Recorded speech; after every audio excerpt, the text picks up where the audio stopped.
My fancy fellow followers, you are not going to believe this one. This cartooning hack I'm about to show you is so freaking easy. It literally only takes 2 brain cells to do. And I only have 1 brain cell and I can still do this. So what is this amazing hack, you ask? It's using silhouettes. You mean like a shadow? What? Yeah, using silhouettes is how you get super nice, easy to read poses for your cartoon characters. It helps with every aspect of cartooning, which I will go over in this video. Subbug! Like, subscribe, and let's go learn about them silhouettes. Line of action and using shapes to draw cartoons. I talk about these all the time, right? Well, using silhouettes is another piece of the cartooning puzzle, and when all combined forms the Trifecta of Cartooning. Okay, actually, these aren't the only 3 things you have to learn, but hey, Trifecta of Cartooning sounds pretty cool, so let's just go with it. The Trifecta of Cartooning! Shapes, line of action, and silhouettes. So let me explain more. Here is a pose of me holding a delicious apple I just found on the ground. If we made the pose a silhouette, you would have no idea I'm holding an apple. You really can't see what I'm doing at all. Ooh, mysterious. No, that's not good. But now if we redraw it like so, add that silhouette over the pose, and bingos! Clearly you can see my found apple. Apple I totally found on the ground.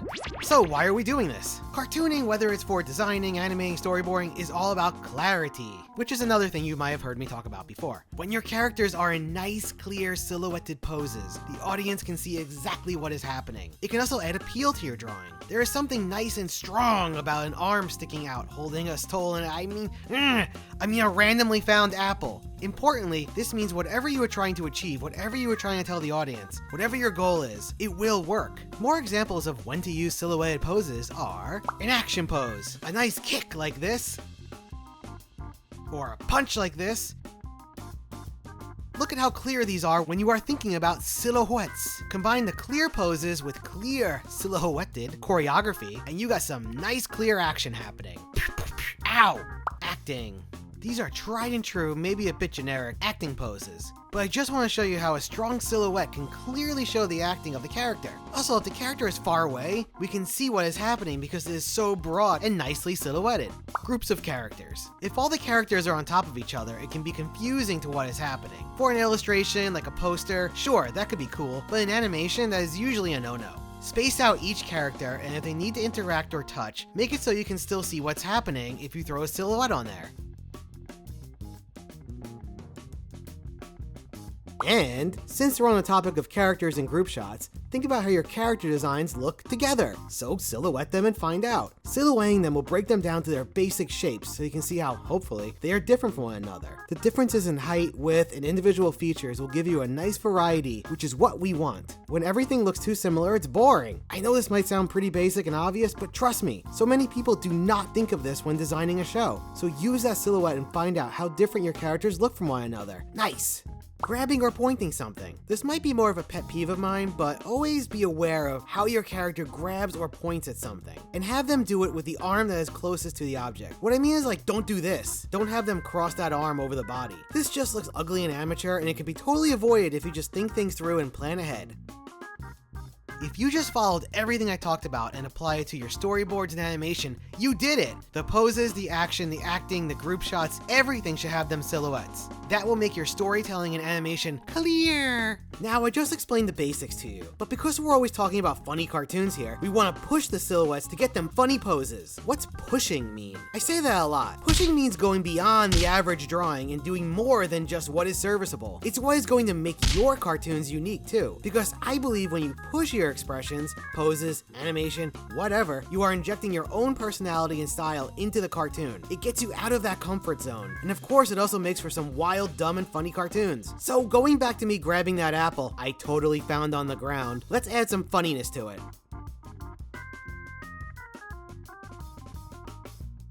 And throw a silhouette in there. Yes! So for extra credit, just don't think about silhouettes, but think about how that silhouette can plus your poses to make them funny. Now check this out, because we ain't done yet. I'm talking about silhouettes for poses, but what about them big cartoony expressions we love? One of the most basic principles of expressive cartoon animation is squash and stretch, right? Imagine this ball is a head. Silhouette that and yup, I mean you don't even need to do that, but I'm getting to a point here, so just bear with me, dang it. When you go big expression, you stretch, and when you go small, yep, you squash. I can tell this stretch ball is a big expression without even thinking, right? Importantly, your audience will also know too. So let's start using this in the real world. Let's go big! Silhouette it, it's nice and clear. The tongue really helps the expression. You can even tell that's teeth. The silhouette says so. It is science. And if we squash it all the way down, the head's features will stick out a bit like so. You can see the hair, the nose, cheeks, whatever. Everything squashed. Silhouette it to prove I'm right. Now this is just one of the cajillion expressions you can draw, but trust me, silhouetting expressions works just like with poses. And let's throw a body on there for the complete picture.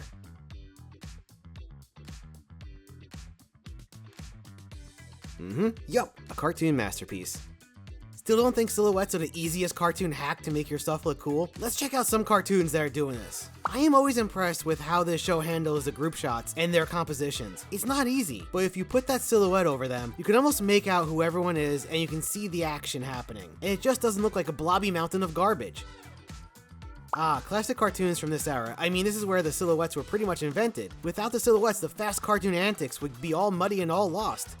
The animation in this movie is some of my favorite ever. The pose-to-pose animation combined with the super snappy timing works all so well because of the amazing strong poses using, you guessed it, silhouettes. And I'm just pulling stills from the beginning here. Look at this. Now here's a shocker. Most cartoons that old Fritter despises of these days actually do use silhouettes. It is that easy of a concept that a lot of people just know how to do it. You might even be using silhouettes without knowing it. But what I want you to take away from this video is what I was yammering on about earlier. Using the silhouettes to push your funny cartoons to that next level.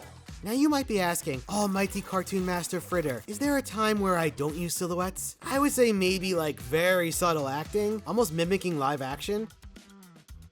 A character trying to hide something.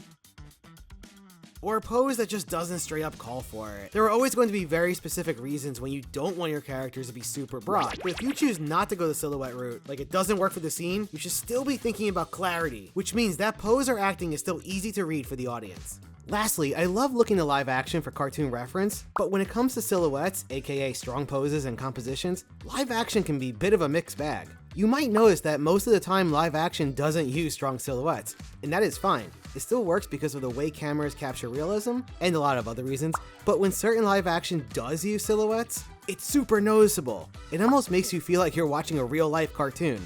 Sam Raimi, Wes Anderson, and the Coen brothers use strong silhouettes all the time. And of course, when it comes to silly physical acting, Jim Carrey is the guy to go to. Watch him squash and stretch in real life.